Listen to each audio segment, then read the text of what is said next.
მოგესალმები და მივესალმებით ტელემაყურებელს. მინდა ჩემი სამძიმარი გამოუცხადო გარდაცვლილების ოჯახის წევრებს. უმძიმესი ტრაგედიები მოხდა 2 დღის წინ გორის ტრაგედია, სადაც დაიღუპნენ დედაშვილი. დღეს უკვე ვხედავთ, რომ ახალგაზრდა ქალი 19 წლის ასაკში შეეწირა იმ უგუნურ პოლიტიკას, რაც ქვეყანაში არსებობს სატრანსპორტო უსაფრთხოების მიმართულებით. ცხადია, კომპლექსური მიდგომები არის საჭირო. ცხადია, ტრაგედიები ყველა ქვეყანაში შეიძლება მოხდეს, მაგრამ ამ შემთხვევაში საქმე გვაქვს ძალიან ბევრ პრობლემასთან. პირველი, ეს არის საგზაო უსაფრთხოების ინფრასტრუქტურა, საგზაო ინფრასტრუქტურის მოწყობა. ჩვენ ვხედავთ ხომ დაუხაზავ ზებრებს, ვხედავთ როგორ მოძრაობს ტრანსპორტი, ვხედავთ როგორ არის გაუაზრებელი ქუჩების მონაკვეთები, როგორ ხდება ტროტუარებზე მანქანების გაჩერება და რამდენიმე დღის წინ ისიც ვნახეთ, რომ მაგალითად ტროტუარზე მიმავალ ადამიანს დაეჯახა მანქანა და ტროტუარზე გარდაიცვალა. დღეს საერთოდ საგანგაშო სტატისტიკა გამოქვეყნდა, როდესაც 2026 წლის პირველ 3 თვეში გარდაცვლილი არის ავტოსატრანსპორტო შემთხვევის შედეგად 92 ადამიანი და 1000-მდე ადამიანი არის დაზიანებული. 5000-ზე მეტი ადამიანი არის დაღუპული ლანა 10 წელში. დიახ და აქ მივდიოდი მეც, რომ 10 წლის განმავლობაში 5000-მდე ადამიანი არის გარდაცვლილი ავტოსატრანსპორტო საშუალებების და აი ამ უგუნური პოლიტიკის შედეგად და ბოლო 3 თვის განმავლობაში 92 ადამიანი გარდაცვლილი და 1000-მდე დაშავებული. პირველი ცხადია პრობლემა არის საგზაო უსაფრთხოება, მეორე არის ის, რომ მხოლოდ კანონმდებლობის გამკაცრებით პრობლემა ვერ აღმოიფხვრება. მაგალითად, მე ძალიან დავინტერესდი იმ ფაქტით, რა მოხდა გორში. და ვესაუბრე ბევრ ადამიანს, შემდეგ ვუსმენდი გოგა აფციაურის ჩართვას და პირდაპირ ისმოდა საკითხები, რომ რატო არ არის დახაზული ზებრა გადასასვლელები, რატომ მოხდა ისე, რომ რამდენიმე დღის განმავლობაში მრავალგზის დაჯარიმებული ადამიანი კვლავ სიჩქარის გადაჭარბებით იგივე ადგილას მოხვდა. რატომ არ ხდება, რომ საპატრულო პოლიციის წარმომადგენლები, რომლებსაც აქვთ ინფორმაცია და როდესაც აკავებენ პირს, ხედავენ ხომ ის ისტორიას, თუ ამ ადამიანს აქვს ბევრჯერ სიჩქარის გადაჭარბება, ბევრჯერ შეუქმნა სხვების სიცოცხლეს და ჯანმრთელობას თავისი უაზრო ქცევებით, უპასუხისმგებლო და დანაშაულებრივი ქცევით, საფრთხე და რისკი, აი რატო არ ხდება მათი მიმართულებით დამატებითი პრევენციული თუ ვწდებით 16 წუთში გაცემული 3 ჯარიმის შესახებ ავრცელებდნენ ადგილობრივები ინფორმაციას ამ კონკრეტულ პირთან დაკავშირებით. არ ვიცი ეს რამდენად ის არის, მე პირადად არ გადამწყვეტი ამ დაუზვებადია. თუმცა არაერთი პირი წერს ამის შესახებ, რომ იქამდე 16 წუთში 3 ჯარიმა აქვს მიღებული.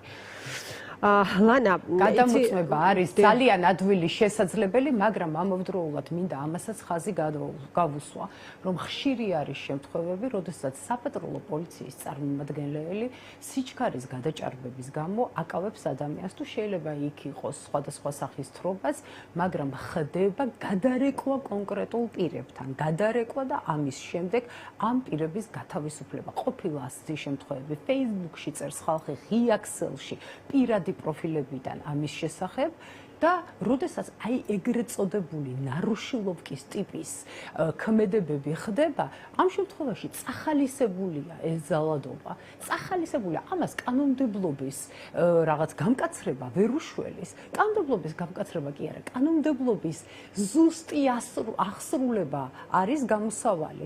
იმ კანონმდებლობაში თუ არის გაწერილი მოქცევის წესები, ქცევის წესები და სისხლსამართლებრივი პასუხისმგებლობა და შენ არ ასრულებ ის პირი, რომელიც ამას უნდა ასრულებდეს, აქ უკვე სხვა დანაშაულებრივ ქმედებებთან აქვს საქმე და ამიტომაც პირველი ნაწილი თუ არის ცნობიერების ამაღლება, მეორე ნაწილი აუცილებლად არის საგზაო უსაფრთხოების მიმართულებით გადასადგმელი ნაბიჯები, მესამე არის სატრანსპორტო პოლიტიკა და ზოგადად ქალაქის ურბანული განვითარების გადახედვა და მათ შორის არის სატრანსპორტო მიმართულებით გადახედვა პოლიტიკის და რა თქმა უნდა შინაგან საქმეთა სამინისტროს წარმომადგენელი წარმომადგენლების მხრიდან ანალიტიკურად გააზრება იმ ფაქტების, ვინ არის ამ ქვეყანაში ძალიან ხშირად დაჯარიმებული სიჩქარის გადაჭარბების და კიდევ დიდი პრობლემა არის დრიფტაობა. დრიფტაობა ქალაქის მთავარ ქუჩებში. ამიტომ ამბობდით, რომ ანუ მრავალ ნამდვილად არის, თქვენ ახსენეთ ესეთი ფრაზა ქონდათ უგუნური პოლიტიკის შედეგი.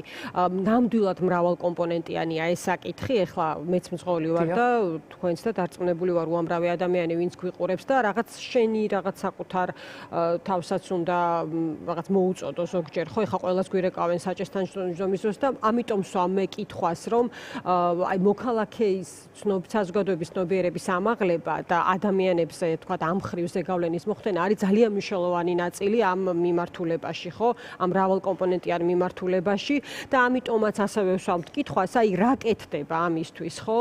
ეხლა სადაც მე მაქვს ერთ მოქალაქეს რაღაც ინფორმაციის ნაკლებობა, აი რა კამპანიები ტარდება, იმიტომ რომ ეს ხო არ არის, ანუ ამით სამწუხაროდ არ მგონია რომ ბოლო იყოს, იმიტომ რომ ძალიან ბევრი ადამიანი იღუპება ავარიაში და არის გარკვეული ინფორმაციული შიმშილი, რა კეთდება იმისთვის, რომ მოქალაქის ცნობიერებაც ამაღლდეს, მძღოლმაც მეტი პასუხისმგებლობა გამოიჩინოს და სახელმწიფომაც შეასრულოს მასზე ნაკისრი ვალდებულება იმ ნაწილში, რომ სწორად ამუშაოს ესა თუ ის საკანონმდებლო ცვლილება, ხო? ამაზე ვსაუბრობთ სწორედ, რომ არაერთ მიმართულებას მოიცავს ეს საკითხი და ყველამ თავისი წილი პასუხისმგებლობა უნდა იგრძნოს ამ პროცესში. ცხადია, როდესაც მძღოლია ადამიანი და როდესაც საჭას მართავს, ამ დროს არ უნდა იყოს დაკავებული ტელეფონზე საუბრით, ამ დროს არ უნდა იყოს დაკავებული სხვადასხვა მიმართულებით, სოციალური ქსელების სკროლვით, ეს არის პასუხისმგებლობის ერთი ნაწილი, რაც მოქალაქეობრივი პასუხისმგებლობაა, მაგრამ პასუხისმგებლობის მეორე ნაწილი არის სახელმწიფოს პასუხისმგებლობა და ის არის თავი და თავი.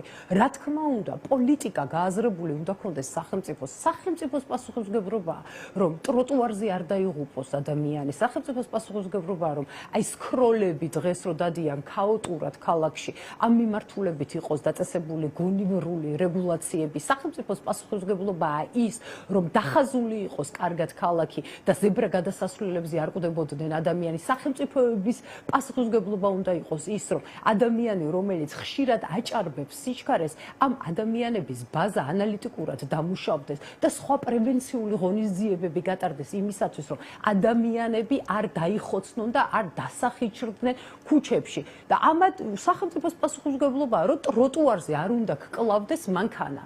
ხომ არის სახელმწიფოს პასუხისმგებლობა და ცხადია, მოქალაქის პასუხისმგებლობა არის ის ნაწილი, რაც უშუალოდ მას ავალდებულებს, რომ იყოს პასუხისმგებლიანი მოქალაქე, მაგრამ არ არის აი ეს ყველაფერი ერთად არ არის გააზრებული, არ არის დამუშავებული, არ არის ანალიტიკურად ეს ყველაფერი ისე დამუშავებული, რომ მოქალაქე იყოს დაზღვეული იმ რისკებისაგან, რაც დამატებით აქვს მას ყოველდღიურად ქუჩაში გადაადგილების დროს. აი, როდესაც ბავშვს უშვებს სახლიდან, საკუთარ თავზე უკვე აღარ ლაპარაკობ, ხო? აი, როდესაც უშვებ მოხუც ოჯახის წევრს სახლიდან და არ იცი როგორ დაბრუნდება სახლში, არ იცი, იმიტომ რომ ტროტუარზე მანქანა კლავს, არ იცი, იმიტომ რომ ზებრა გადასასვლელზე მანქანა კლავს, იმიტომ რომ სამშენებლო უსაფრთხოებაც დაუცველია და სადღაც რაღაც ვარდება რომელიღაც მშენებარე ობიექტიდან, ან მშენებარე ობიექტზე კონკრეტული ადამიანი სამშენებლო უსაფრთხოების დაუცველად მუშაობს და თვითონ ვარდება და იღუპება და აი ამ დაუცველ გარემოში ცხადია სახელმწიფოს პასუხისმგებლობა უნდა იყოს მთავარი. სახელმწიფოს პასუხისმგებლობაა ცხადია, რომ 2026 წლის პირველ 3 თვეში გარდაიცვალა ავტოსაგზაო შემთხვევებში 92 ადამიანი და რომ 3 თვეში დაშავდა 1000 ადამიანამდე. აბა ვისი პასუხისმგებლობაა? ნაკლებად ისაუბრონ და კორუფციულ ინტერესებზე ნაკლებად იყვნენ ორიენტირებულები, გამოვიდნენ ქუჩებში, დააკვირდნენ როგორ დადის მოსახლეობა, გააანალიზონ, როგორ არის ქუჩის ინფრასტრუქტურა, ქუჩის სატრანსპორტო ინფრასტრუქტურა, როგორ არის მოწყობილი, სკოლებთან რა როგორ არის დაცული, საბავშვო ბაღებთან და აი ამის შემდეგ უნდა თქვან, რომ რაღაც პრობლემები მოაგვარეს, მაგრამ სპეციალისტები საუბრობენ, რომ სტრატეგიაც არსებობს სამსაგზაო უსაფრთხოების, მაგრამ რაღაც ბოლომდე მიუყვანელ პროცესსაც ამახვილებენ ისინი ყურადღებას, აი ქულები იყო ნახსენები, რომ ქულების სისტემა თავიდან კარგად იმუშავა, მაგრამ ამ პროცესს ჭირდება ბოლომდე მიყვანა და აი ამის ნაკლებობას შესახებ იყო მათი მხრიდან აქცენტი გაკეთებული. ნუ ფაქტია, ეხლა რიცხვები მეტყველებს ყველაფერზე და კიდევ ერთხელ მინდა ვთქვა, რომ ეს მრავალი კომპონენტი, რომელიც არის ამ საკითხში, ანუ ყველაზე უნდა კონდეს პასუხი აუცილებლად სახელმწიფოს რა იდგმება ამა თუ იმ მიმართულებით. როგორც ჩვენი ცნობიერების ამაღლების მძღოლების და მთლიანად საზოგადოების და პასუხისმგებლობის ნაწილში, ასევე იმ ნაწილში, რაც არის სახელმწიფოს ვალი, ხო? ამ პროცესზე შესაბამისი გავლენა, შესაბამისი ცვლილებებით.